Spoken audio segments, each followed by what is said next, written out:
What's up, everybody? Welcome to The Stack. What's up? Alex. I'm Justin. I'm Pete. And on The Stack, we talk about a bunch of comic books that have come out this week. Let's kick it off with Static, Shadows of Dakota, #1 from DC Comics, written by Nikolas Draper-Ivey and Vita Ayala. Art for Nikolas Draper-Ivey.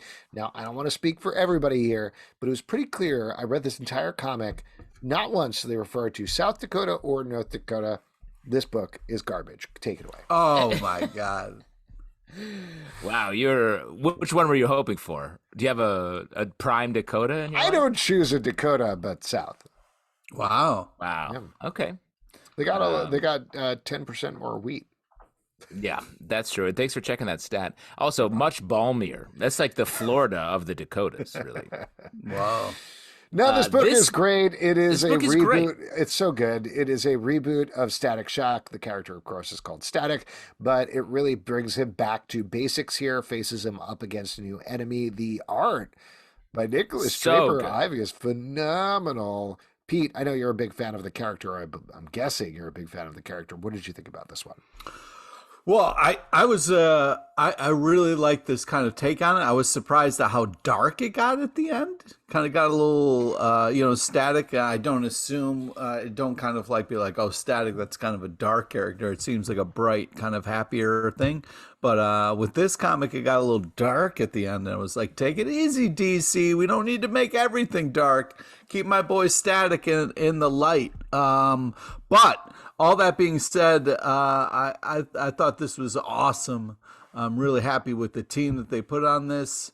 I really think I like this Static and his voice here. The art is cool and has like a really clean look. Like it's almost like an airbrush feel to it, which was really neat. Yeah, you can tell that they kind of like took their time and curated a great team for this, and I'm excited to get more. Threw us into the action right from the beginning in a great way. Static is a hero that is just in charge, and pun intended, of his powers, knows what's up, and that's why I feel like we get the darkness at the end. We get a villain that is like murders. We're sort of complicit in the murder the way the story is told. Oh, We're boy. witnessing it first person. I didn't do anything. Come on, don't put me in Pete was there. Whoa, Pete was there, and he's in trouble for it. And I think that part is earned because Static is such a bright hero who is capable of doing anything. And this book, it feels like this is like, I say a lot that Blue Beetle is DC Spider-Man, but I think Static very well could be that same role of a great, bright, real hero for our times. Nice. Red Goblin, #1 from Marvel, written by Alex Paknadel, art by Jan Bazaldua. And Alex. Do I? Yes, there you go.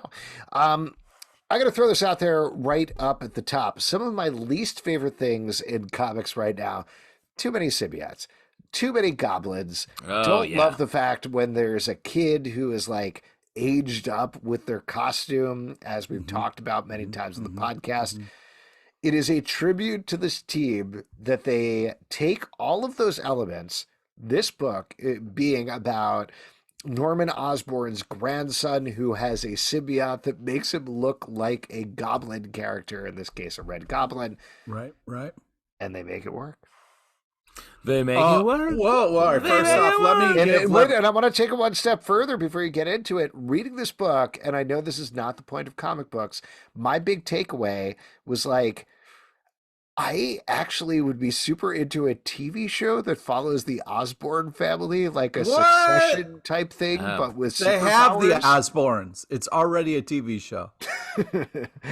But what a take! Yes. What a take! Ozzy's the real Green Goblin. Yeah, that's great. Imagine Succession, but with symbiotes and goblin gliders and madness and superpowers.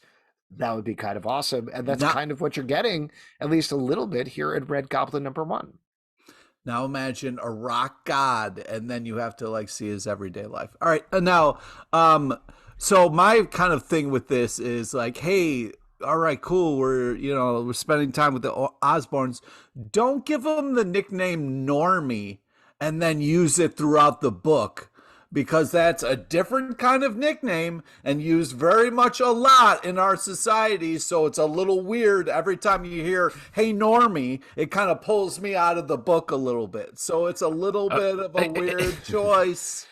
Are you called Normie a lot? Yeah, all the time. So I just think it's one of those things where that was just a kind of a stupid, weird thing. But big kind of last page reveal. I don't know about you guys, but like when we get into like the goblins and the history of all the different goblins, I just kind of zone out and I just don't care. Well, let me echo that a little bit because this is a spoiler for the reveal at the end. But like when they were like, "You'll never believe it's me, it's Phil Urich," I was like, "Oh, okay." And like I know the history of it, but it was just such a fun. It's like being like Dan Smith. It's like, oh, that's a name. So like, it's this thing where it's like, this is the Red Goblin. Oh, the Goblin King. No shit. And I actually like the Goblin Kid story. I like the way that was detailed as Phil Urich became that character, and the Goblin King thing of it being like this rogue gang, like a sort of a sewer, or like a rat king, Pete, if I'm talking TMNT style. Right. Let me throw you a rat bone. Thank you. I like that. I think it's a good reveal, and I think this issue is really good. And of all the symbiote-based things happening in a Marvel universe, from all the Venoms, the Carnage, the Deadpool stuff, this actually I think is one of my favorites. I like this character. It feels right next door to the Donny Cates Venom run that was happening. There was so much focus. I agree. It is next door. It's because it's happening next after that whole thing that just happened. But I mean, literally like, next door. I understand what you're saying, Pete. I think what you're getting at here, Justin, what really worked for me about this book is the broken family dynamics here, because you have Norman Osborn, one of the worst characters in the Marvel Universe, who is trying to be better over in Gold Goblin, and here is this patriarch that's like, well, I'm going to lay out the hard truths on you, but I'm also trying to be better, but I'm still sort of terrible. His mom is broken because her husband is dead and she's now a single mother. Harry. Harry. They're this rich family that is broken apart in different ways. The brother is clearly very, very damaged in a very different way than Normie is. Sorry, that's his name. His name is Norman. And I don't like the symbiote stuff, but this is a very interesting characterization of the symbiote that Alex Paknadel is doing. So rascal. Yeah, I'm into this. I'm into this book. I was not expecting to be at all, but it completely won me over by the end. Agree. I enjoyed it. There's been a lot of interesting stuff happening in the Spider-Man corner of the Marvel Universe. Let me ask you this. What's the next color of Goblin you'd like to see? You got green, gold, great question. red. Great question. I'd love to see a pink Goblin, and then I'd like to see them all team up. Nice. It's like some sort of Mighty Morphin Power Rangers type. I would love to see a gray Goblin that is a bouncer in Vegas. Wow. Okay. Nice. Monarch #1 from Image Comics, written by Rodney Barnes, art by Alex Linz. This is a fascinating book. Fascinating.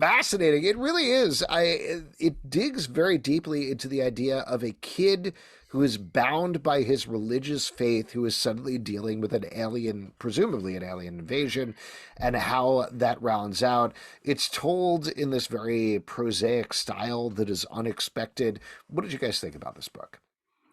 Well, go ahead. Okay, I also really liked it. The perspective, I feel like they really nailed like a kid's perspective on all fronts here, on the bullying side of it, on the alien invasion side, on the religion side. Like it felt like we were at that level the entire time, which I think is rare. A lot of books with kids at the center end up trying to start that way, and it feels like it pulls back to like a more writerly or adult point of view. And I feel like this really maintained it in a great way. I thought the art was interesting, and the way the story unfolded, it got like sort of like violent, and then a surprise sort of twist at the end. I thought this was a really strong first issue.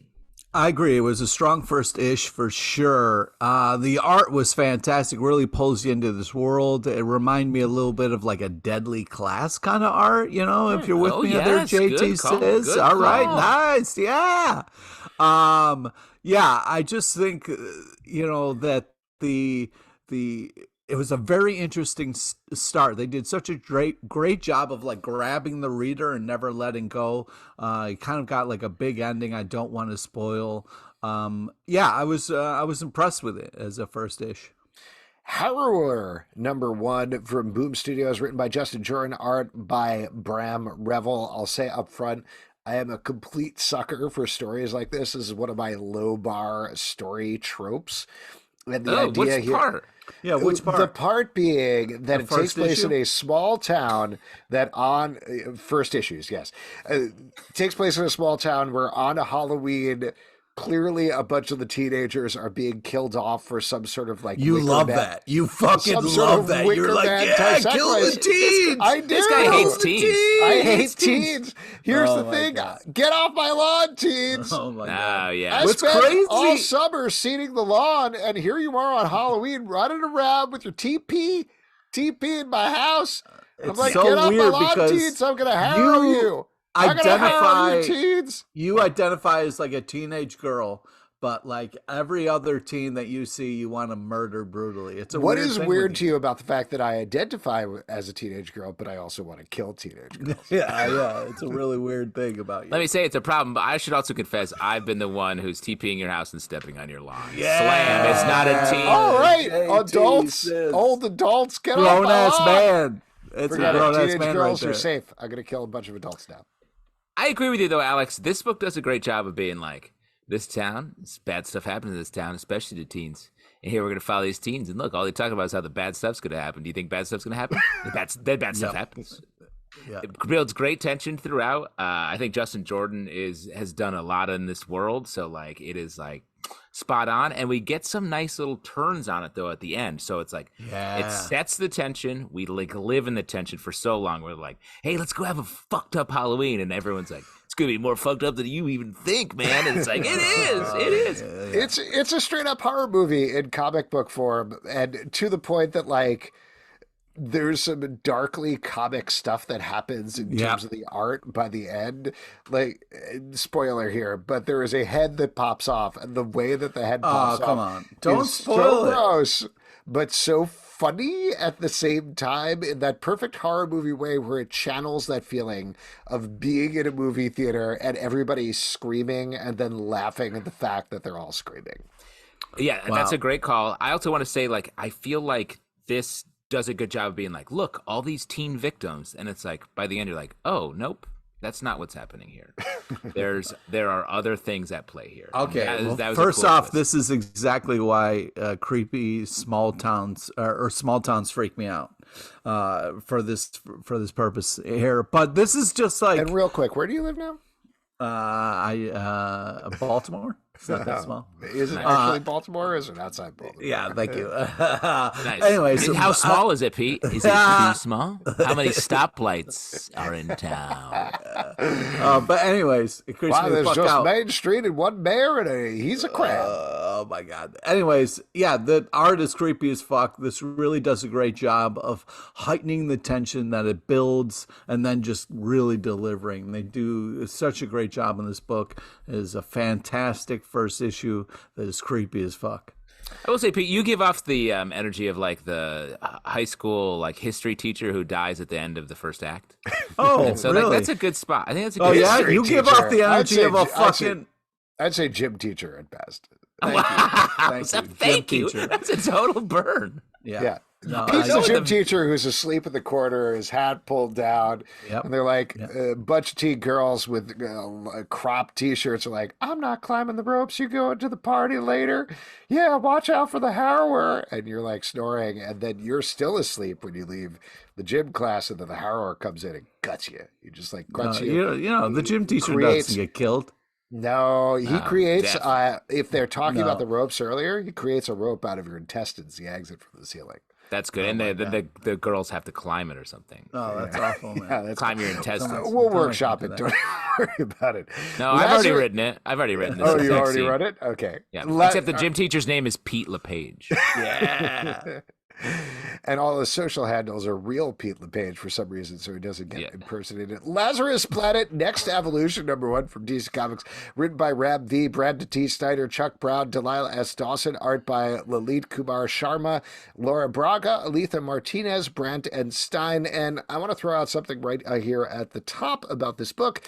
So, Justin, you've been talking a lot about how this crossover kicked off with like, oh no, a Lazarus volcano erupted. And every subsequent issue has been like, bad rain here. There's a bunch of green rain. You're correct. And you've been using that derogatorily, but I meant to bring up and ran out of time every time we were talking about this. This is kind of a classic DC thing. It's the same thing as the Red Skies, where they have these crossovers and we're like, it's a crossover, Red Skies. Well, anyway, back to whatever we Teen Titans were doing. And that's kind of what happens here as well. They're just using it as an excuse to kick up a couple of storylines. And I understand why that's annoying, but go ahead. No, I hear you on it. But usually there's a main title of the crossover where something is happening. And this crossover, there's not the main title. It's just all the side issues where everyone's like, this rain's weird. Anyway, I'm Flatline, and I'm doing this stuff. And I just think it's very weird. It's fucking up my mind to be like, every time I read these, I'm like, am I missing a story? I feel like I'm missing the story. And you're right, because there's an alpha issue where they're like, this volcano went off. Batman's in big trouble here. Damien's in charge, or Tim Drake, maybe. Probably Damien. And then they're going to have an Omega issue where we're like, well, wrapping things up now. Well, that's what I'm saying. It's very weird. I'm like, because in the alpha issue, they set up, Damien's like, I'm going to fix this. I'm in charge. I feel a little older. We talked about how Damien's changing a little bit. And then truly all this is like, we're so far away from the story in this. And I think that's strange. And it's not to be like, these issues are bad. It's just activating me in a way where I have my FOMO. My Lazarus Reign FOMO is activating. I'm loving it because I know it's driving you insane and it's not bothering me at all. And it's kind of enjoyable. The fact that they're like, it's kind of like the opposite. There's like, this is, the Lazarus planet and they're never addressing it. Hey, Pete, they're just do you think not addressing it. It's hilarious. You think this podcast can handle 2 insane people? Because I don't think so. So I think you need to keep me sane if you want to maintain your position as the insane. I do want to get back to what's good about this book, because yes, I understand what you're saying, and you are correct, Justin, absolutely. But also, every one of these issues has been good. It's been great. It's good. Yeah, they're good stories. This is Batman family-related stuff, I think it's fair to say, and there's some really interesting moves. We got Flatline in here. We got Red Canary. I'm trying. You got Deadeye. This is great. I love all these different stories that we're getting, Alex, this is already barely classified as a Lazarus planet, and you're like, yeah, it's the Bat family. I'm having a great time with these collected stories. I think they're fun. Yeah, they're good. It is making me look forward to the next iteration of DC and what's coming up in the comics. So, yes, it's weird how we're getting there, but I am enjoying the stories regardless. The Deadeye story and the art was so intense and glorious. It was really over-the-top fun. Sorry, I'm honestly forgetting. Is this the one with Ra's al Ghul? Yeah, he pops up at the end of the Flatline story. But let's just walk through them. The Vigil story felt like some great 90s like superhero action. Reminded me of like New Warriors over at Marvel. Like the Vigil feels a little bit like Night Thrasher in vibe. The Flatline story was my favorite of the bunch that ends with Ra's al Ghul popping up, which I was like, this is a big move. I don't know what's happening. I don't know why it's here. Then we get this guy Deadeye, who is not Deadshot. Not Deadshot, Deadeye, bro. Yeah. He's similar. It's kind of like a Cyclops of DC. He's got like a laser shoots out of his eye. It's like a crazy thing. Then now he has like a monster face. Why is his teeth? Yeah, what's up with his teeth? The Lazarus Reign. The Lazarus Reign gave him teeth. Yeah, he's very toothsome, very tooth forward. Yeah, I think that was more of a dentistry reign, really. And then Red Canary, this issue, I was like, this is just like tonally, it's like sort of comedic in a way. And I was like, what? Why is this? This is tacked on at the end, and it was fun. But I was like, this is a strange spin. This reminded me of what's going on in the Spider-Man books. It kind of reminds me of us. You got Zalbin, and they got you, and you got the weird one. You know what I mean? So I think it's great. Interesting take on the three of us. Yep. There we go. You nailed us, Pete. Let's move over to Bishop War College #1 from Marvel, written by Jay College. Art by Sean Damien Hill. Now, I attended Bishop War College. No, you didn't. You did not. We've all been thinking about that you. joke. I know. I just wanted to get it out of the way. Well, I got waitlisted at War College, Alex. So I guess you could just flex on us about getting in. Well, what's weird is the people who are in War College seems like they didn't sign up for War College. You know what I mean? They're all like, "Why are you being so intense?" And it's like, because it's fucking War College. That's why. So I got to tell you, reading just seeing the cover of this, I was like, "Oh, this is one of those books that Marvel is doing from an older team that takes place back in the day, and it's like classic Bishop."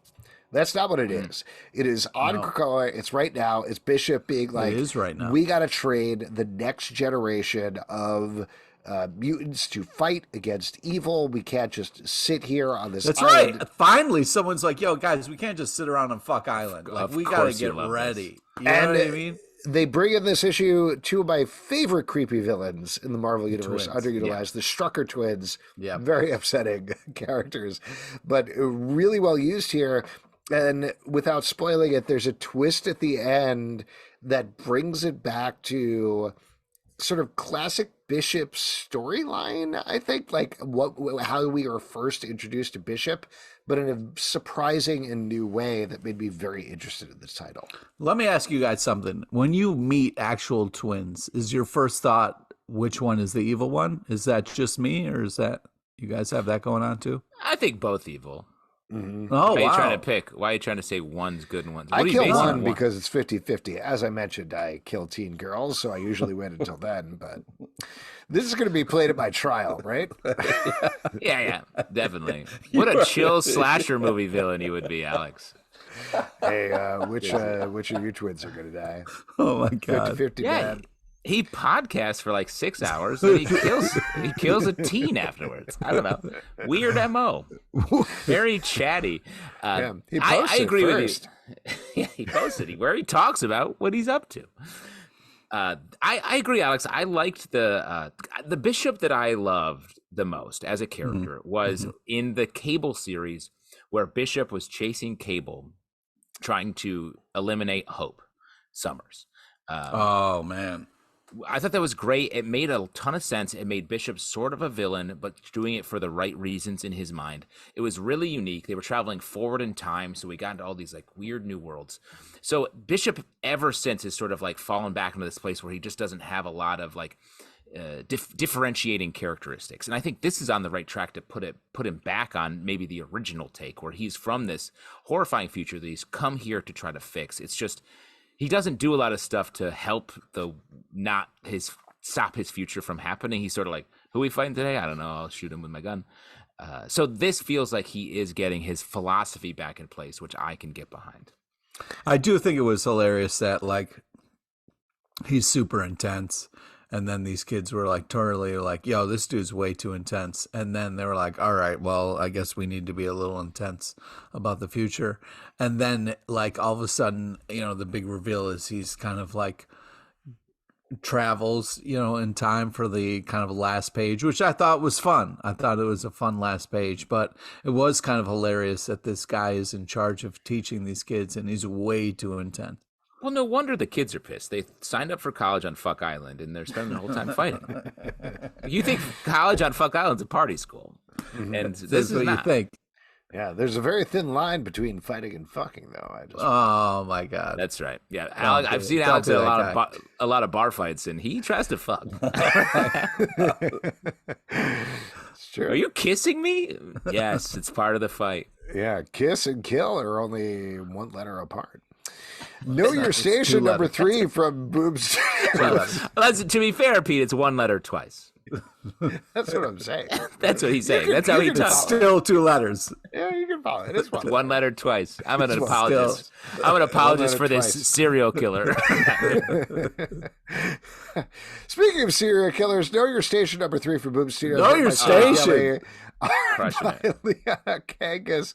I love this book. This is a murder mystery set on a space station with some disgustingly gross, over-the-top images from Liana Kangas that are gruesome in a way that I've never seen. But Sarah Gailey is starting to unravel the mystery here. Finally has a teammate for our cop who is not a cop, as she specifies in this issue. I just love the characterization. I love the way they're unraveling this mystery. It feels very original and fresh to me. But how are you guys feeling about it? I agree. I think the tone is like the character's like, fuck, I don't know what the fuck is happening in this murder mystery. And I'm like, riding with them. I'm like, yes, I agree. I don't know what's happening. And we're slowly getting clues. And they're like, yes, what if it's that? And they're like, no, it's not that. Look, oh, fucked up corpse. Holy shit. Yo, that shit fucked me up, dude. That was really creepy. Are you talking about the upside down? Yes. I don't even know what to call it. Yes. Like there's half of stop. I want to describe it for people because should. It's half of somebody's body is upside down. So they've basically been like bisected and then twisted. It's very upsetting. Yeah, flipped. Well, and there's no reason the murders had to be this gruesome, because the story seems to be out like we're trying to kill the rich, and they're like, we're going to kill the rich. We're going to take their spines out, pump them up a little bit. We're going to do some mixing and matching. Oh my God. It's like choosing a racer in Mario Kart, where they're just like, yeah, let's have it be a bisected corpse smooshed together and flippy. Stop. Okay, let's go. It was a great last panel, though.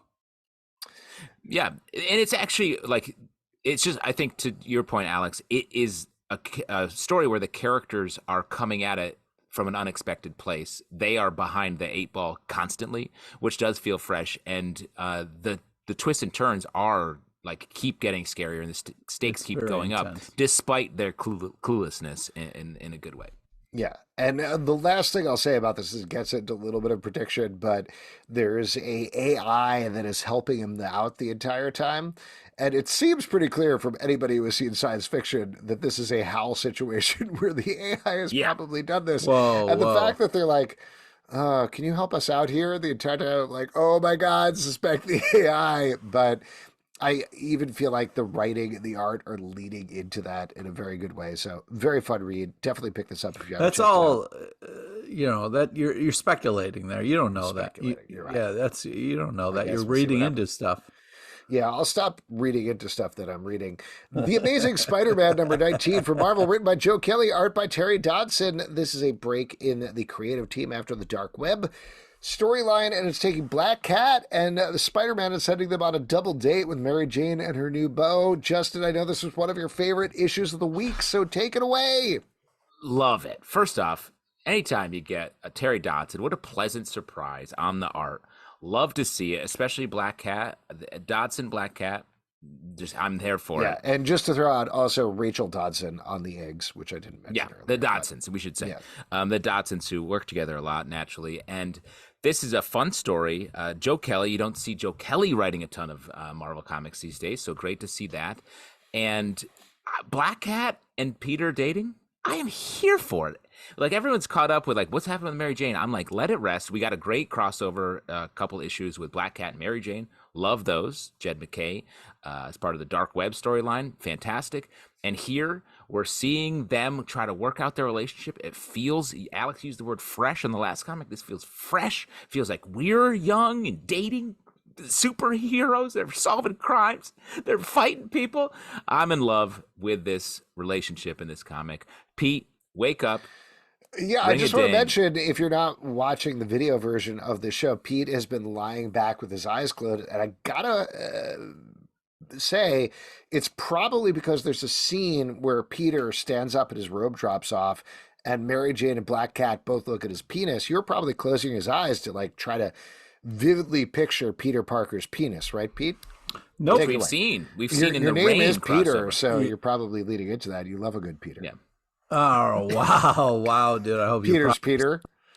Yeah, I mean, this is just, I don't know who wanted this, you know what I mean? But I guess Justin, and I'm glad you're having fun, you know what I mean? So I mean, it seems like Mary Jane is in a really decent relationship, and what, are you happy for her?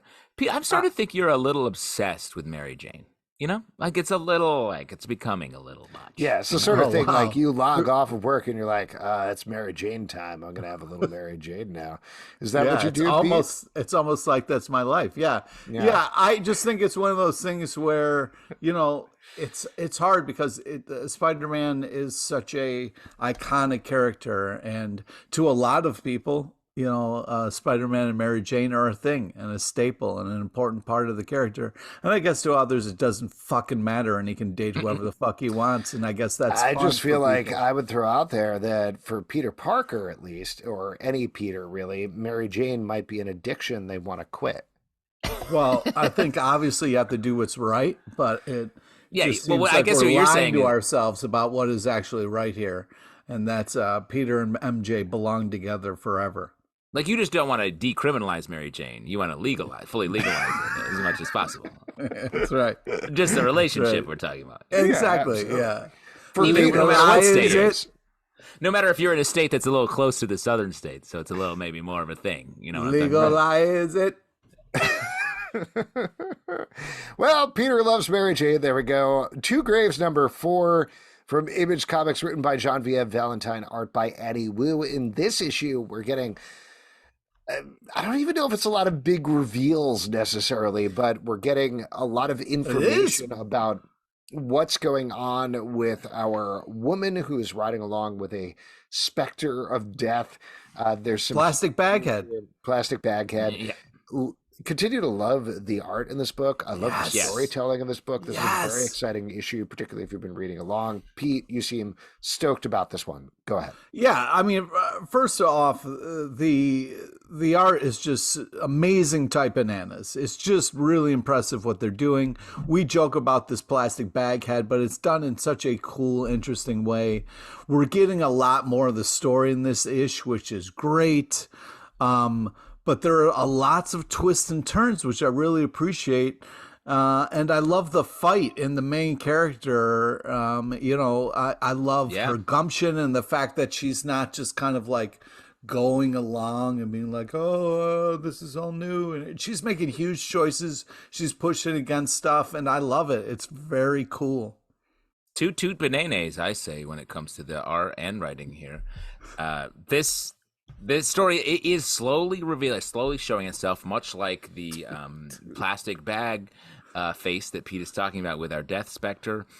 There's sort of the relationship between them has such a nice edge to it. We don't know what the deal is quite yet. Maybe next issue. I also want to shout out the back matter, which is a story called Prom Wars by N.K. Jemisin. That was very cool. Yeah, that was awesome. That definitely an issue. Definitely a series worth diving into. Man. Yeah. Alien number 6 from Marvel, written by Philip Kennedy Johnson, art by Julius Ota. This is wrapping up the arc of a bunch of androids who have been fighting some aliens. It also includes a big reveal of who this alien-looking lady is that we have known about since, I think, pretty much since the beginning of Philip Kennedy Johnson, excuse me. Thank you. Put some respect on it. Yes, exactly. Pete, you were clapping for this one. Take it away. What did you like about this? Yeah, first off, let's back up the fucking truck here and talk about that cover. I mean, that is a crazy cool cover. I mean, for real. I mean, that cover is bananas. It is just really cool. But yeah, I really love not only the ending we get in this issue, but also like this wraps up in such an amazing way. We get kind of some deep thoughts here, talking about existence, humans, like what's our deal? Like, impressive to get out of an alien book. Philip Kennedy Johnson, thank you.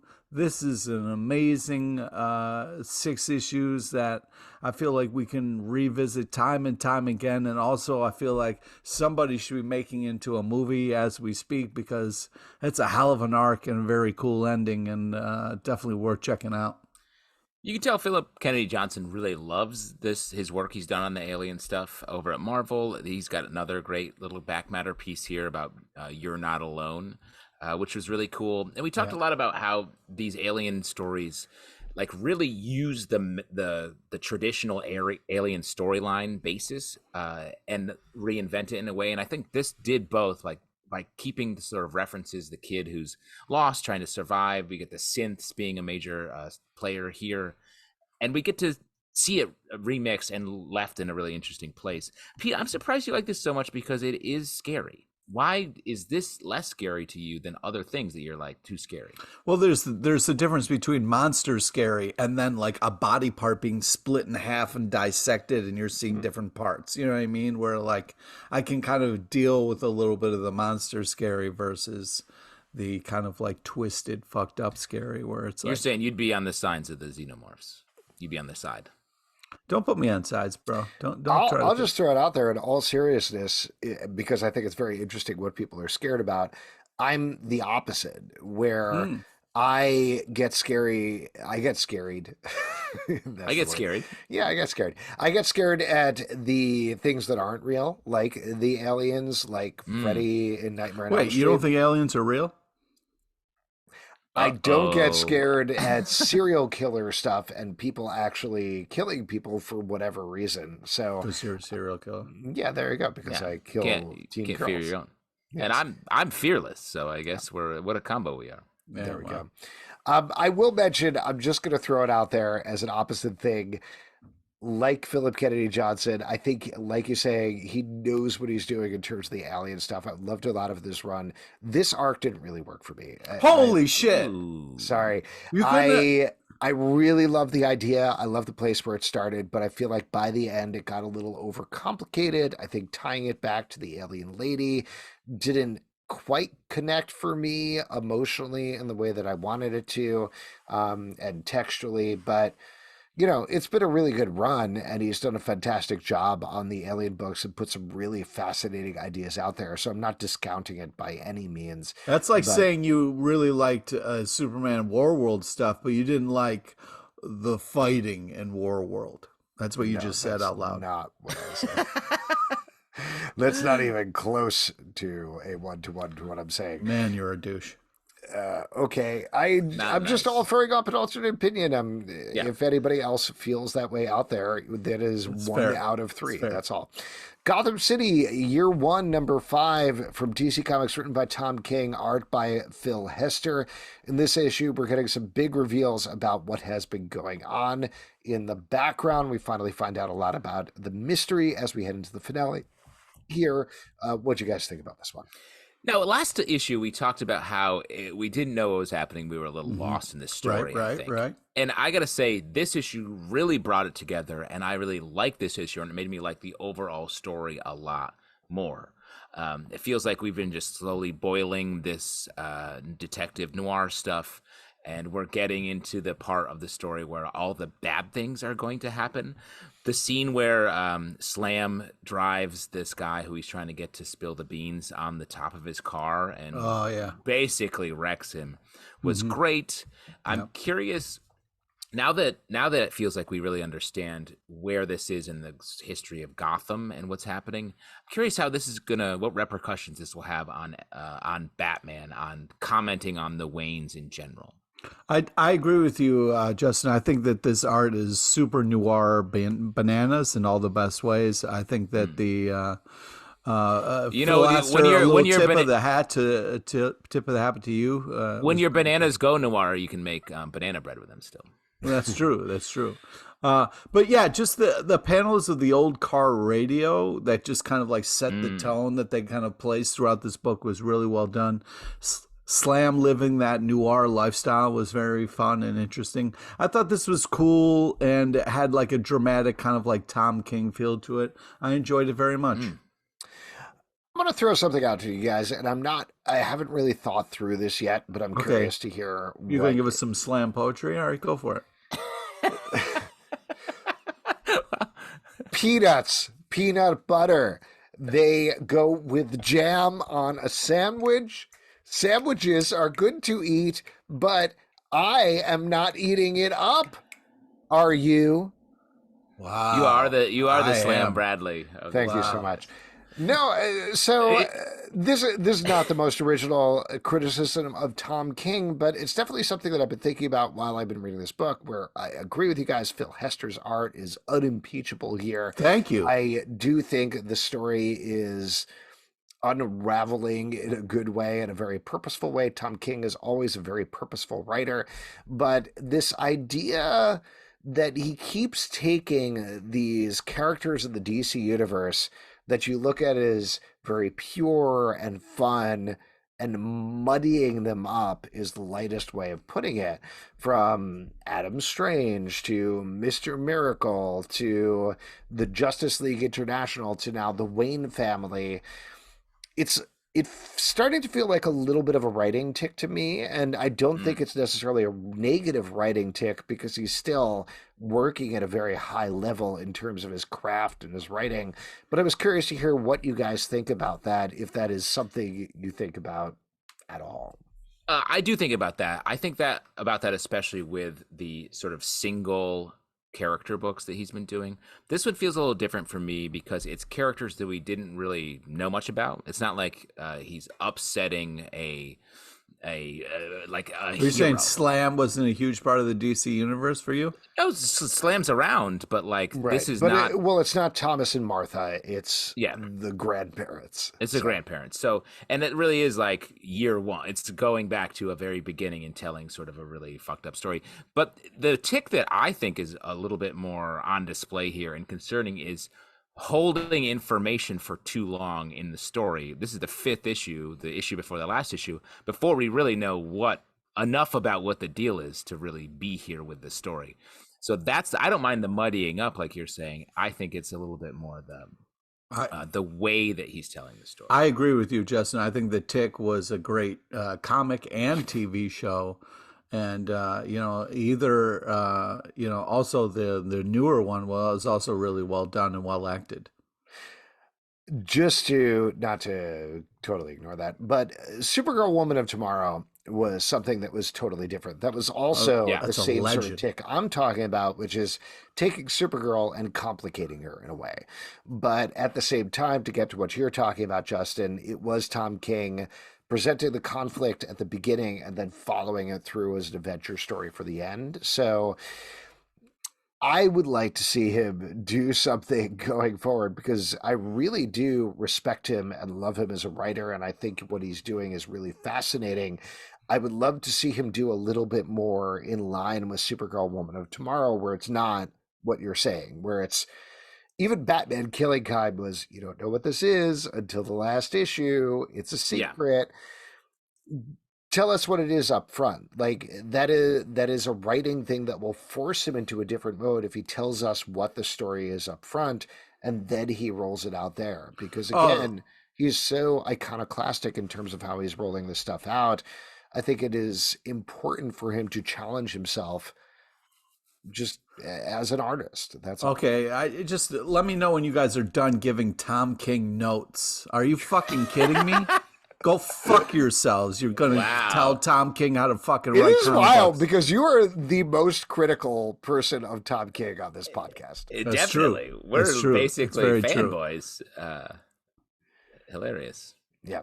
Well, anyway, don't quit your space job is, I guess, what I would say. Tom King. Space Job number one. There we go. Speaking of Space Job number 1 from Dark Horse Comics, written by David A. Goodman, art by Alvaro Saraseca. This is basically what if The Office was Star Trek. Take it away, guys. Oh man, I wrote that same thing. That's crazy. This is like Office meets Star Trek. Yeah. Wow. Yeah. But man, a holy left turn alert. This comic, you think like, okay, this is what's going on, and then it takes a big kind of turn there. But I thought they did a good job of getting you excited to read more, and I'm definitely on board. And was surprised and shocked by the turn, but I thought it was cool. This felt like someone's idea for a TV show that became a comic book. Huh. This is I can't believe I'm saying this. This is a big no for me. I'm sorry. Which don't you like, The Office or Star Trek? Just real quick. Both of them. I think they're terrible TV shows and poorly made, and anybody who likes them is a bad person. No, I like both of those shows. The humor didn't work for me. I did like the turn that you're talking about. So let's talk about it. Spoiler warning. But it follows this very middle manager type guy who used to be a chef who gets hired. You think he's really working his way up? You got a lot of hope for him. You're following him, and then he dies about 10 pages into the issue. Yeah. That bit is fun.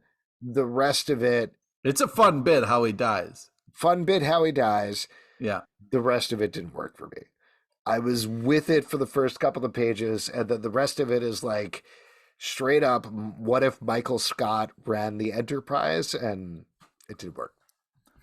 Well, I think I understand that criticism, and I think mine is next door to that, because I just wanted more of a take of a story here that we can really get behind. There's a little bit of nods that one character, Rick McIntyre, has been changed, and I think we're going to get some sort of story there. But like, we don't get enough of that, and it's really being sort of told to us as like, this guy's funny. He's mean. He's not a good boss, and it's like a little. It's not quite there enough for me as well. Yeah, and maybe it will. I mean, listen, The Office was not The Office for several episodes. Well, that's true. It took a little bit to get going. Season was terrible. Yeah. So, Pete, I'm glad you like it. Maybe it'll get better. Again, didn't quite work for me, but humor is subjective. So there you go. Gospel number 4 from Image Comics by Will Morris. In this issue, our adventurers in different areas are all exploring more of this world. We're finding out a little bit more about all of them individually. Pete, you're clapping, so take it away. All right. I think we can all agree that this comic was absolutely fantastic. I mean, the art in this, it is just dreamy and magical with hints of watercolor. I mean, this is a masterclass in comic panel art here. I mean, it is glorious. Love the story. Love the crazy unfolding of what's happening. I'm really eating this up. I'm having a great time with this. Oh, he ate.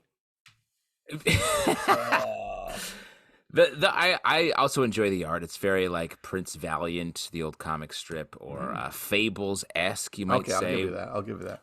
Which I think matches the tone. We're introduced to some characters. There's a nice sort of central relationship here. Yeah. I am curious what the spine of this story is, because it feels like a little bit of like a Canterbury Tales, a bit of a wander, and a bit of like, it's all about I'm the main character kind of thing. But then it's also like no one's really behaving like they are the main character. So I'm curious what that idea is that we're going to get to. It's still early on though, so fucking slow your roll there without all that criticism. I know. I'm saying I like it. It's not a lot of criticism. It's just a little bit of criticism. Yeah, that's what I'm saying. Yeah, I think that's fair. But to Pete's point, the art is absolutely so glorious that it keeps returning page by page. Miracle Man, The Silver Age, number 4 from Marvel, written by Neil Gaiman, art by Mark Buckingham. This is a big deal because it's the first issue to contain unreleased material from Miracle Man. And funnily enough, they flesh it out with a classic Miracle Man story from back in the day that is not by Neil Gaiman and Mark Buckingham. But what did you think about this? I was obviously very curious to check this out because I had read the stuff online, but I had never read specifically this issue. In my opinion, I got very excited about how things started to come together in terms of the story threads. I thought, as usual, Mark Buckingham's art is absolutely gorgeous. So good. But what did you guys think? The Buck is glorious. I love his art. I keep trying to get into this. I'm just kind of it's weird. It's really weird in a lot of weird ways. And I keep trying to be like, okay, eventually we're going to get past like all the old shit that I feel like the old stuff and the new ideas are fighting each other. And eventually we're going to get rolling. And I keep waiting for that to happen. But it just seems like it's a muddled kind of thing of old and new that I'm hoping we're going to be able to kind of work past and then be able to roll. Because I don't know, man, I keep trying to get into this book and I don't understand what the big deal is yet. Well, I think it's a lot about identity and like when you, like, I think sort of growing up, becoming the person you're going to become. Because I think we have a young Miracle Man struggling with like, am I a person? What's my name? Where am I? Where am I? And on this journey of that sort of self-discovery, which I think is really cool. And there's an added layer. I feel like this was originally conceived back when Neil Gaiman was very much into sort of fiction pushing on the border of reality, like stories about stories, that kind of stuff. Because it feels like there's an element of that here. So I'm curious. Again, I mean, I feel like I've said this a lot tonight. Like this is the nature of comics. Like, well, I'm curious what happens next. But it feels like with a lot of these stories, we're in very much the part where there's a lot of stuff on the table and we're moving towards something, but we don't quite know what is over that horizon. And this is very much in that vein. Yeah.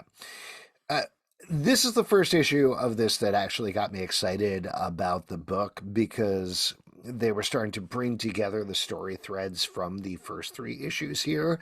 So really curious to check out the next one. I understand what you're saying, Pete. I think, this is not to put you on the spot, have you read the Miracle Man stuff before the Silver Age book?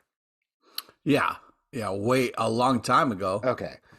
All right. So, yeah, I don't know. I think just as a historical document, I think that's the thing that's getting me excited there, beyond the fact that this is 2 great creators. But I guess we'll see what happens. I've said before, sorry, the last thing I was going to say, like I've said before, the big test is why did Marvel buy this? Because now we're wrapping up this run.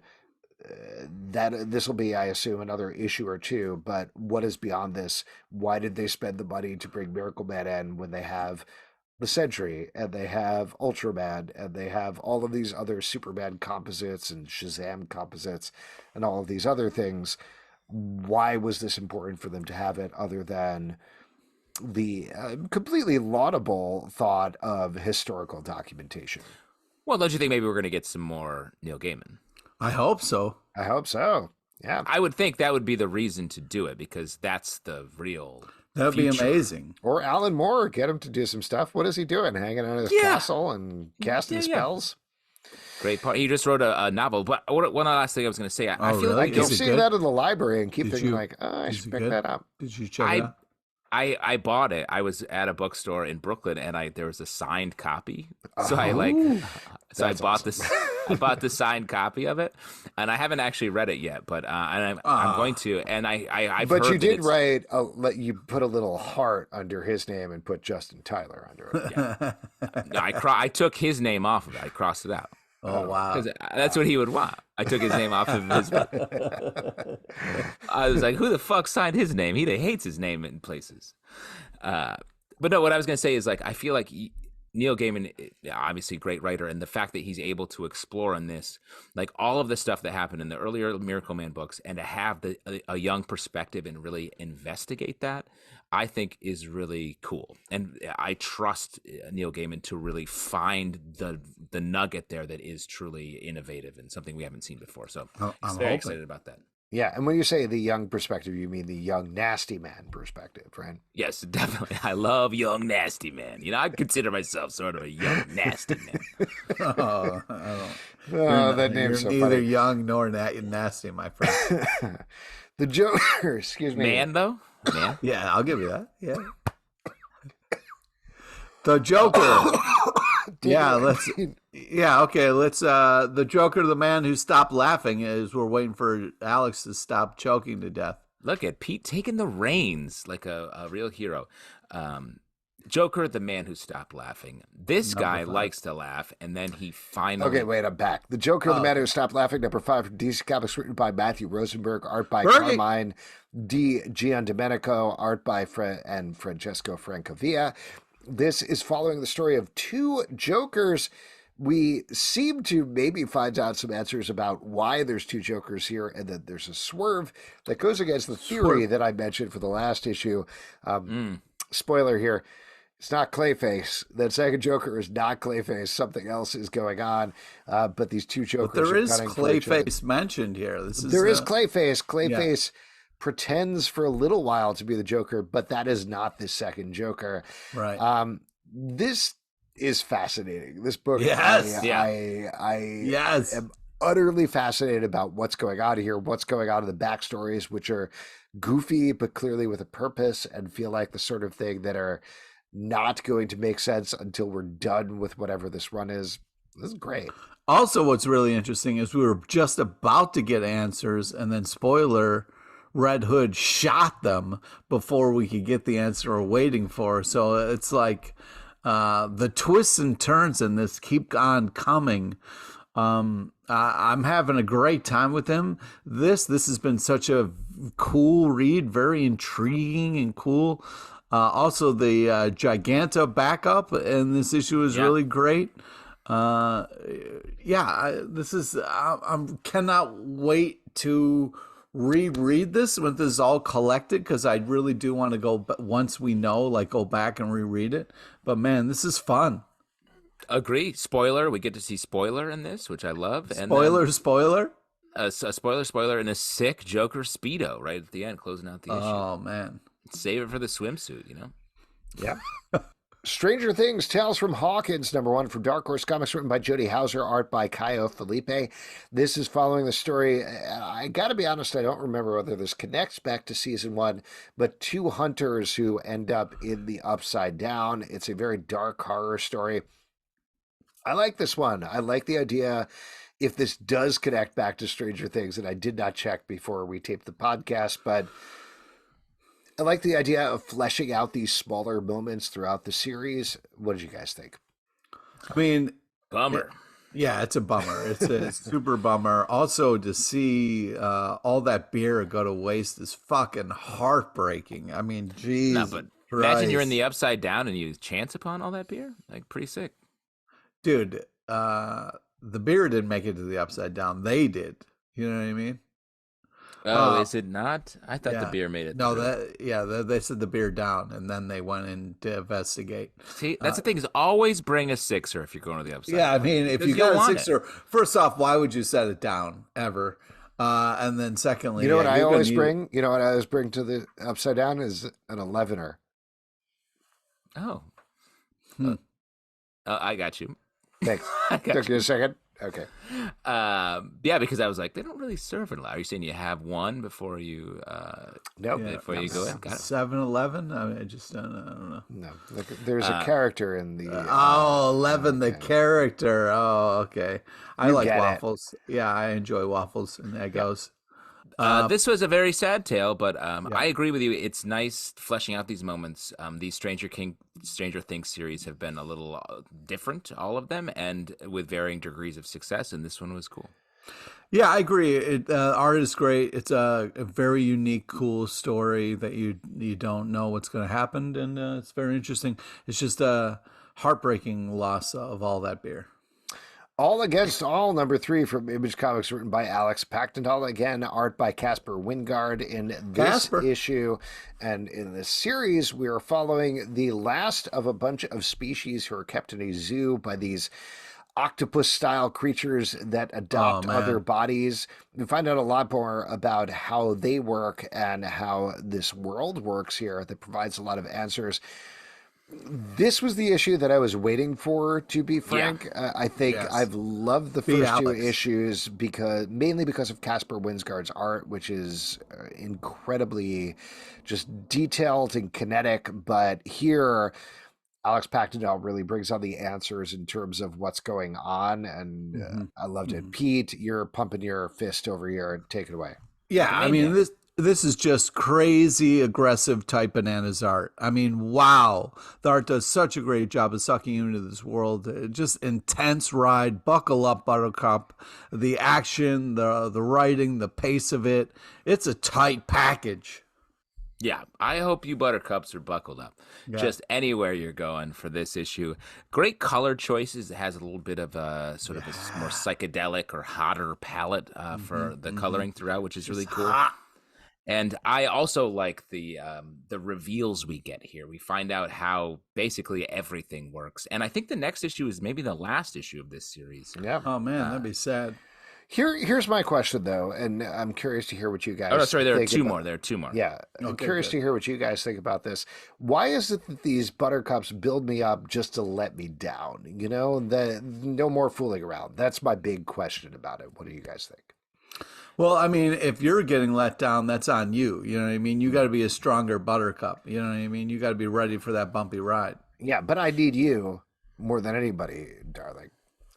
I've been eating a lot of butter, just cups of butter for lunch, and it's really upsetting.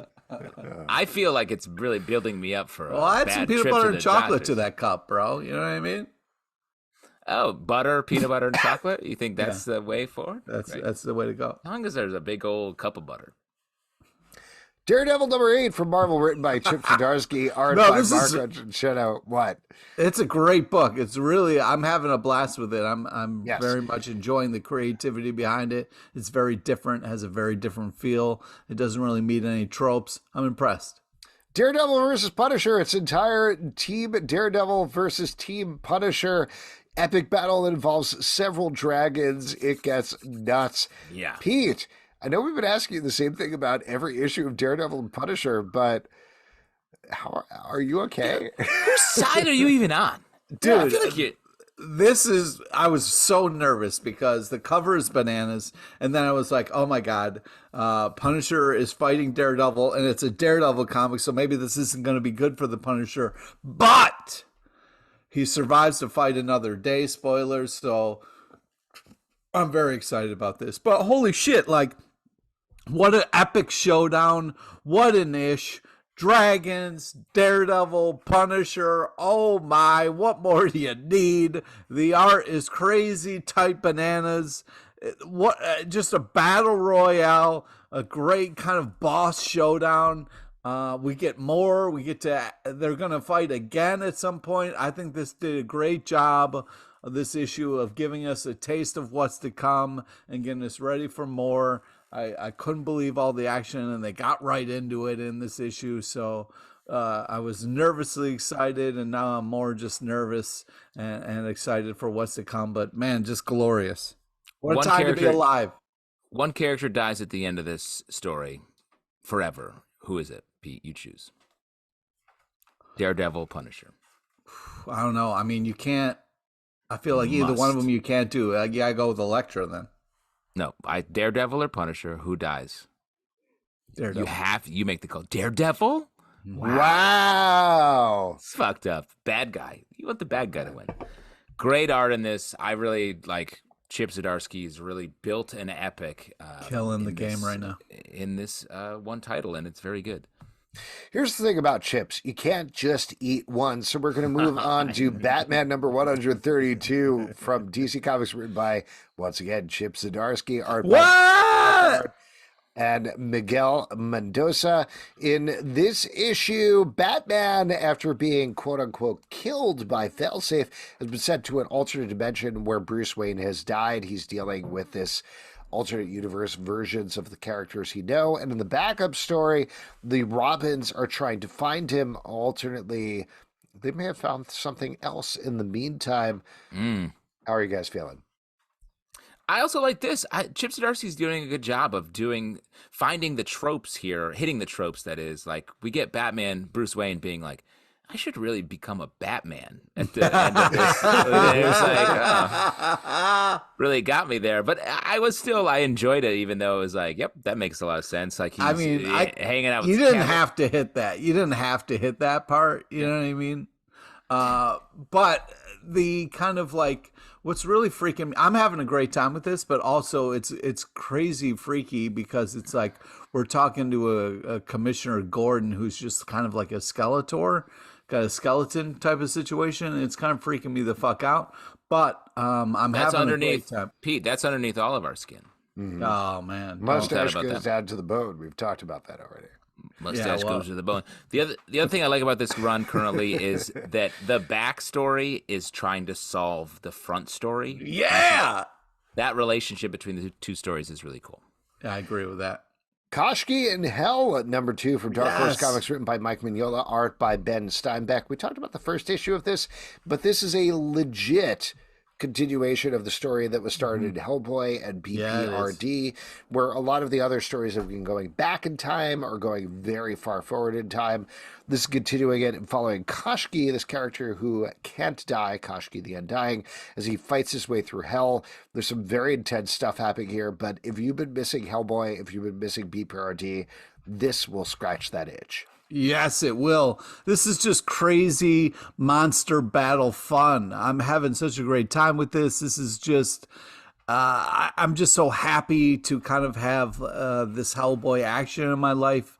The art's unbelievable. The kind of like the whole thing with the sword and the coming together and just like, it was just such a cool moment. This is, I'm really impressed with.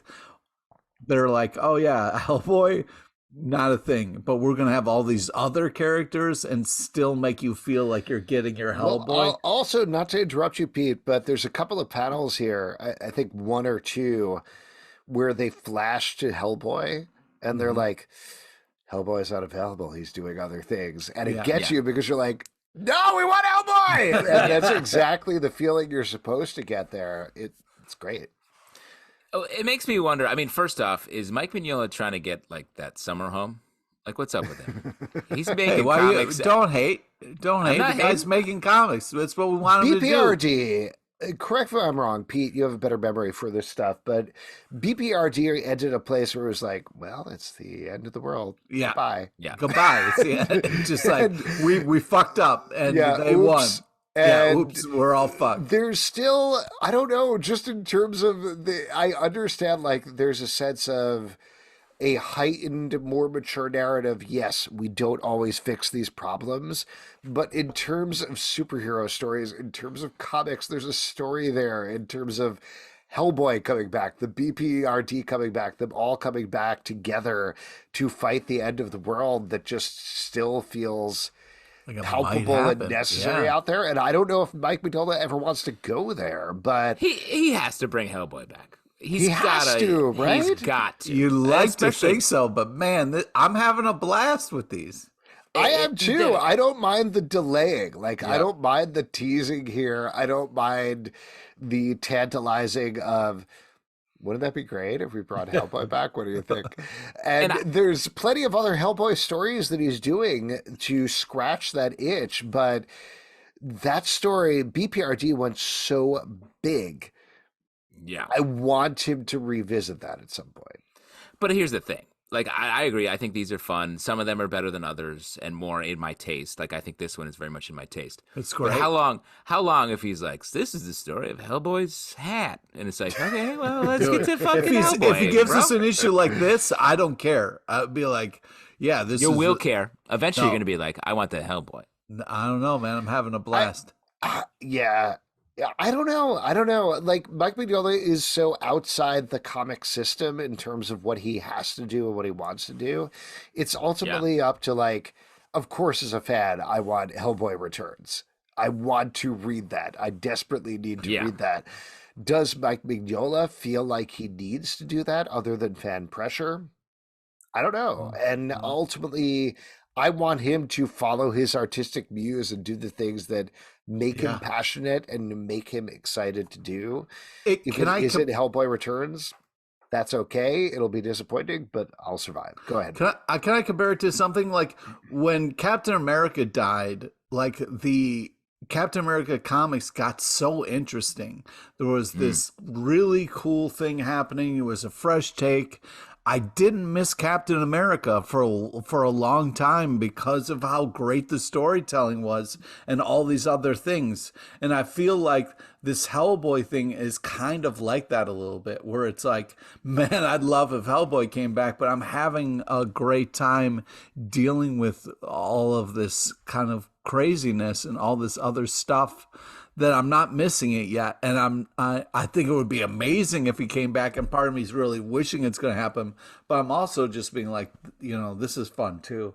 Yeah, like what if the Hellboy's hat's cursed or something? Yeah. So cool. What is going on with Hellboy's hat? It has a feather in it. Bloodstained Teeth, #9 from Image Comics, written by Christian Ward, art by Patrick Reynolds. This is almost done. The next issue, I believe, is the last issue of this title. Has been following a vampire who has been tasked with killing off all of the Sips, the sort of almost vampires that he has made throughout history. He just had a sip. He just had a little sip. Just a little sip. Here, very fun reveal of a vampire that he is, not a vampire, but a Sip that he has created, who is essentially Batman, but the stupidest version of Batman possible. But there's some huge action stuff that goes on here that leads up to the finale. This is one of my favorite issues of the run so far, and I've really been loving this book. Agreed, and I'm surprised it's ending with the next issue. Maybe there'll be more, but like this feels like a book. And when we had Christian on the show, it was like this could go forever. Like it's got the procedural element where it's like he's got to keep like story of the week. He's got to track down a sip, and it's like a fun, interesting. Like I've been watching Poker Face. It has that sort of energy. Oh, dude, I can't wait to talk to you about Poker Face. Got to go do this stuff. And so to have it end next issue, I'm just sort of surprised it's coming to a close so quickly because I really enjoy it. Well, that's the thing. They wanting more. That's a great way to end. But I've been really impressed with the narrative of this great cast of characters, the action, the adventure, the pace of the story, all these like close calls. But really fun last panels. This continues to be a blast. I love the tone of this, the coloring of this comic. It drips charisma with style. Ooh. It's very cool and unique. Storm and the Brotherhood of Mutants, #1 for Marvel, written by Al Ewing, art by Paco Medina. This is an issue spinning off of Sins of Sinister that, spoiler warning, because this isn't really revealed until the end, though you can kind of see it coming. This reveals why Sinister, when he shows up at his globe that has a bunch of clones of Moira that lets him send back to a save point and reset the universe, why they're missing. It's all because of Storm and this Brotherhood of Mutants. We get a bit more illumination about the world that we're in. Talk about this one, guys. I think this crossover is excellent. This is one of my favorite crossovers that we've seen in the Marvel side of things in a while. It's very much like Age of Apocalypse if it was Sinister, which we mentioned. But I saw the at the end of the issue, there's the checklist that they do in a lot of the X-Men books. Sure, yeah. And it's really broken up where it's just 3 issues in each era, and we're jumping from year 10 to year 100, then year 1000. It's fun. It's doing a lot. I like the different interpretations of our mutants here. Very much into this. Oh, well, that's, I was having a blast with this until the very end of the comic, and I was pretty upset by it. Why? Well, I don't want to spoil it for everybody, but it seems like Storm is murdered by Mystique at the end of the comic. So, that part. Not cool, brah. Not a cool thing to do. So yeah, I was having a blast up until this point. I thought it was a very interesting thing.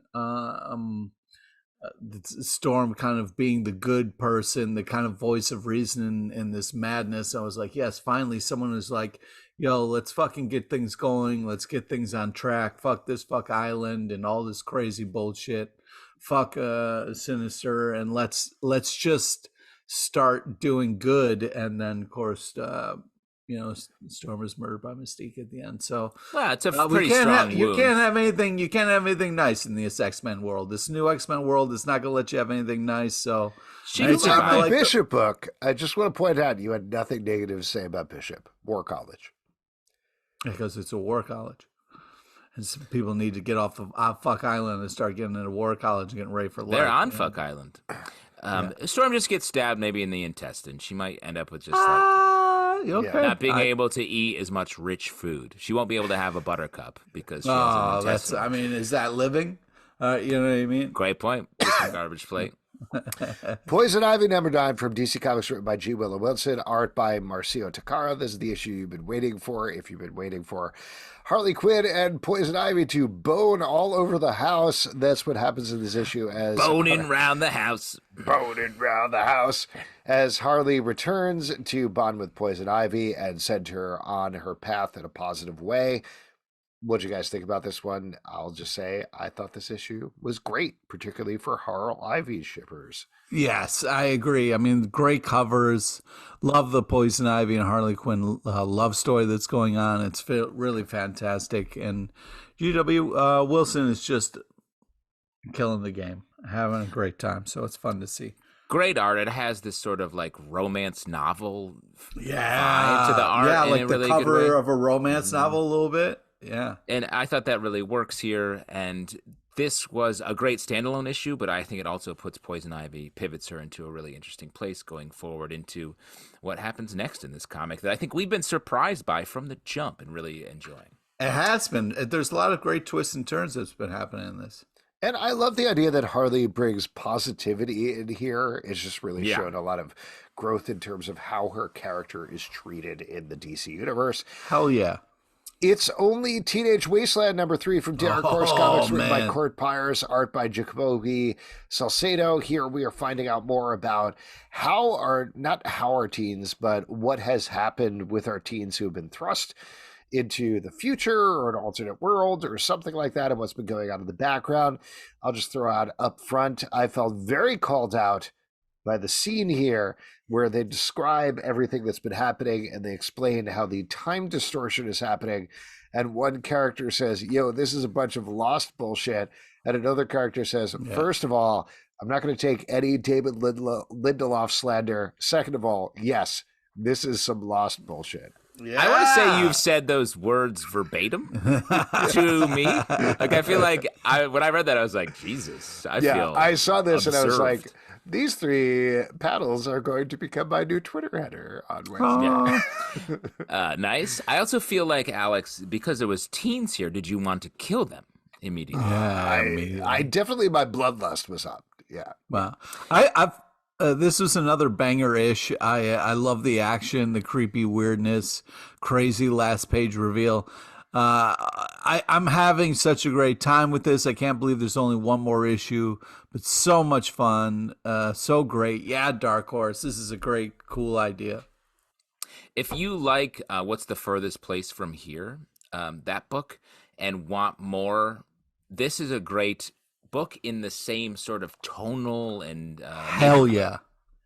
It's worth checking out. So definitely, if you're a fan of that, this is worth a read. Let's move from teens to even younger kids in a post-apocalyptic wasteland with Little Monsters #10 from Image Comics, written by Jeff Lemire, art by Dustin Nguyen. Another issue that really reveals a ton of backstory about what's been going on here with our vampires. We find out how they became trapped in this city, why they are trapped in the city, what happened to the elder vampires, why they are still little kid vampires, and a big twist here. Great issue. I know we've been talking about how this has been moving slowly, and as Jeff Lemire, as usual, even though he's a very good writer and I love reading his stuff, ekes out information in these tiny little crumbs and morsels every issue. But this is an infodump issue, and this is what you've been waiting for if you've been reading the series, and it paid it off in a very nice way. Yeah, don't undercut how great it is by just saying it's an infodump issue. This is still a really... I love dumps. Yeah. This comic is one of the most reliable on the stands right now. I feel like it gives Justin's you the art's always coming over to my place and saying, nice dump. Yep. And that's what I do. I TP his house and then I shit in his downstairs bathroom. Nice dump. You call it a lower decker, right? Oh my God. Let's just move on. Better than an upper decker, right? Yeah, my man, doing you a favor. Yo, I shit in your toilet and then flushed it. It's a lower decker. What? What? That's what Star Trek Lower Decks is all about. I was saying, this is one of the most reliable comics in the stands. Fantastic art. The story is paced so well. You're getting little pieces. You said morsels, Alex. You're getting morsels each issue that reliably moving the story forward, and I'm caught up in it. Very good. Yeah, I mean, this is a killer duo on this book. I mean, you should pick up a comic when you see these two names together, no matter what's going on. It's the art is just super tight bananas ridiculous. It's unbelievable. They do like a little black and white with some like splashes of color to highlight different emotions and feelings. It's really impressive. Yeah, I mean, this is a tough issue because the kids kind of learn a little bit about their kind of where they are in the world, and life is hard. But I'm really impressed by this book. It continues to be one of the pull list books that you got to pick up and check out every issue. Secret Invasion #4 from Marvel, written by Ryan North, art by Francesco Mobili. In this issue, Maria Hill, after killing a bunch of Skrulls, is attacked by Tony Stark, and it is a wall-to-wall fight between the two of them. Yeah. Got a little bone to pick with this issue. Whoa! Uh-oh. This is the second to last issue. What's going on here? There's so much more story to tell. That's what I'm upset about. Okay, well, really, because I think this issue goes hard. Oh my God! No! I'm saying this goes hard. I want more of it. I want it to go on forever. Well, I would think, given that we don't even know when the television program called Secret Invasion is coming out, that you might maybe want to do another mini-series of the same name. So maybe we will get just that follows up on maybe the end that we're going to get next issue. Justin, give us a little hope. I love it. Because this issue goes so hard. Maria Hill is both a badass, but also like a bad person in this issue. Possibly. Rex Iron Man in a great way. The art is fantastic, super moody. This is great. Yeah, I was really impressed with the fighting and the action in this issue. This continues to be really impressive. What's crazy is it was like Secret Invasion, but they kind of really just made it about like a really small incident for these 4 issues, and it's been pretty impressive the way it's just kind of been Maria and Iron Man kind of going back and forth. But man, the action of when she jumps from the carrier, I was like, holy shit, just really impressive. Such a fun time, and sad to see it go or wrap up, man. I feel like it could go on for a lot longer. We haven't really gotten anything yet, you know? Batman and the Joker, the Deadly Duo, #4 from DC Comics by Mark Silvestri. In this issue, finally, Batman and the Joker are teaming up for a good old train robbery. Not exactly, but they are going on a train, and they're dealing with the situation in very different ways, as only Batman and the Joker can. What's up, Justin? Well, Justin, what's up? Justin, what's up? The front bit of this. What's up? What's up? The front part of this issue is just a Joker really fucks up a wedding. He had a tough, not a good wedding. But the biggest thing I'll say about nice art, Mark Silvestri. Whoa. Don't. It's amazing. You can have it's Mark Silvestri. Don't say it's nice art. Don't take it down a notch. This is amazing art. I'm sorry, I don't know any other adjectives to describe art. Pete, do you have a bucket full you want to pour on this description? But I was going to say, if you're a fan of the Batman movies, which were like 5 acts long, where one of them is like, we got to get these ferries. There's a problem on the ferries we have to solve. This issue is that. It's the Nolan Batman movies. You get like 2 of them in here. It's like some dude drank too many tall boys and he threw up all over the ferries. We got a problem, Batman. What are we going to do? That's the main problem I know on ferries. That's what you're talking about, right? Exactly. That's the mystery that Batman can't solve. He's not the good enough detective to solve. Why did he throw up? Well, you can't finish a tall boy without puking.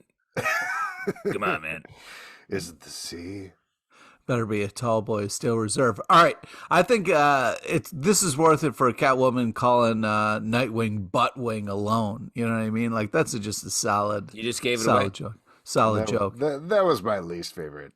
That was the weakest thing in the entire issue. Oh, come on, that was fun. Well, she also called him Night Cheeks. What about Night Cheeks? Yeah, Night Cheeks works better. Buttwing, like butts on wings. I don't know. That seems. It just seems like something you would say to your friend. Be like, whatever, butt fly like that. Your concern is the flying? Yeah. My concern is, as usual, is the dump. Oh my God. The dumping. Spy Superb, #2 from Dark Horse Comics by Matt Kindt. In this issue, we're following the least qualified secret agent as he goes on the run after not actually accidentally killing a bunch of actual secret agents in the last issue. He gets further embroiled in this mystery this issue and goes on some goofamatron trips. I love this. We talked about this with Matt Kindt when he was on the live show a couple of weeks back. But we talked to him enough about it, though. You know what I mean? Okay. We did. Now you're pushing it, Pete. Now you're pushing it. He talked about how he wasn't trying to make it funny so much as true to the character, but it's funny. It is funny. Well, the Rochambeau, I mean, come on. I mean, that's hysterical. The old rock, paper, funny. scissors. I mean, that's hilarious. So it is. There's an assassin named Wait, what is it? What's the first name? Rochambeau. Yeah, it's Rochambeau, but it's not. It's like Marcel Rochambeau. Yeah, whatever it is, it's Rogue Shambo or something like that. And they use rock, paper, and scissors to kill people. Yeah. It's jokey. Whatever Matt was saying, there's some jokey stuff going on here. But that's a good joke. Yeah, it's a good joke. It's a really fun, especially because how I'm having a blast reading this. It's how serious it's taken. Like he pulls out scissors, and it's like, oh shit, he's gonna murder somebody with those. But then you kind of get there's this all this extra stuff where you get kind of like the character breakdown. It shows like where he puts like gets some origin. It shows where he hides the scissors and where he hides the paper ninja stars that he fucks people up with. So very fun, very cool. Also shows you how to make them, which is very impressive. A lot going into the tight package. This is a great. Yeah, great I bought a copy of Spy Superb and folded the pages just like that to make the ninja stars. Did you like that, Pete? That's awful. Respect the art, you fucking asshole. He bagged and boarded the ninja star. The name of the killer is Rochambeau. There you go. In a fun way. But yeah, I agree with all that. Very fun. The art is very cool, very Kint. So we're on board. Glorious. Very cool, very Kint. Last but not least, Namor the Submariner Conquered Shores, number 5, from Marvel, art by Christopher Cantwell, written by Christopher Cantwell, art by Pasquale Ferry. This is taking place in a post-apocalyptic world where the seas have covered most of the earth. What's going on with Namor and other former members of the Invaders? I'll tell you what, and this is a bit of a spoiler for this issue, I was surprised how sweetly this wrapped up. Yes, I agree. Yeah, it was like Luke Cage with sideburns that Alex used to have, which I think is a nice look. Robot Human Torch, Namor hanging out, Frankenstein for some reason. I was like, well, this is a little no family. Yeah, but the art here is just glorious. Pasquale Ferry is fantastic. Great Adam Strange series like 10 years ago. Okay, but let's focus on this here. This is just really impressive art. It's just so clean, so interesting looking, so unique. I was just so blown away by this. And then also you get like a kind of a nice Namor here. I loved it. I thought this was a very cool twist. Look to it. Yeah. Namorita's not nice. Yeah. Yeah. This is not a criticism of the book. It's just maybe it's a criticism of the tropes of post-apocalyptic fiction where I'm just used to the idea of, wow, this is a terrible post-apocalypse and we trekked our way through it. And by the end, we survived, but things are still really terrible. And here it's like, well, we solved our problem and we're feeling good. And now we're a family. Yeah. In your face. Well, how's your life is what they're saying. Yeah, exactly. There you go. Get your shit together just like we did. And if you would like to get your shit together, you can sponsor us at patreon.com/Comic Book Club. Also, we do a live show every Tuesday night at 7 p.m. to Crowdcast on YouTube. Come hang out. We would love to chat with you about Comic Book Club live. Yeah, we would like to talk about it. Or comics or anything nerdy. Yeah, whatever. We'll talk to you whatever you want. At Comic Book Live on Twitter, Comic Book Club Live on Instagram and TikTok, comicbookclublive.com for this podcast and many more. Until next time, we'll see you at the comic book shop. Oidis Larson. Aaron C. Hollis. Clemens Luer.